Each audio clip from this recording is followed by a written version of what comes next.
Orin Dáfídì orí kejì. Èéṣe tí àwọn orílẹ̀-èdè fi ń bínú fùfù àti tí àwọn ènìyàn ń gbèrò ohun asán?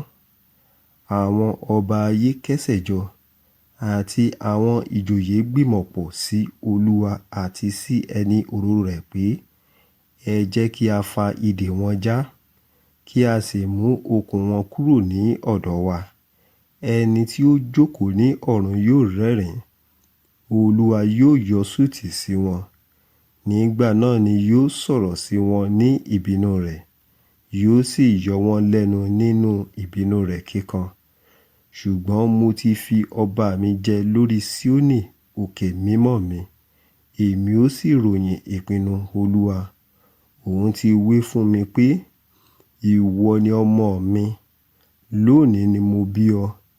Béèrè lọ́wọ́ mi, èmi ó sì fi àwọn orílẹ̀-èdè fún ọ ní ìní rẹ, àti ìhà òpin ilẹ̀ ní ọrọ̀ ilẹ̀ rẹ. Ọ̀pá irin nìwọ ó fi fọ́ wọn, ìwọ ó sì rún wọn wómúwómú bí ohun èlò amọ̀.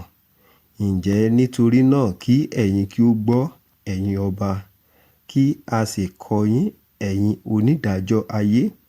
Ẹ fi ìbẹ̀rù sin Olúwa, ẹ sì máa yọ̀ tí ẹ̀yin ti ìwárìrì.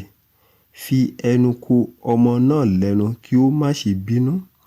Ẹ̀yin a sì ṣègbé ní ọ̀nà náà bí inú rẹ̀ bá ru díẹ̀ kún. Ìbùkún ni fún gbogbo àwọn tí ó gbẹ́kẹ̀ wọn lé e.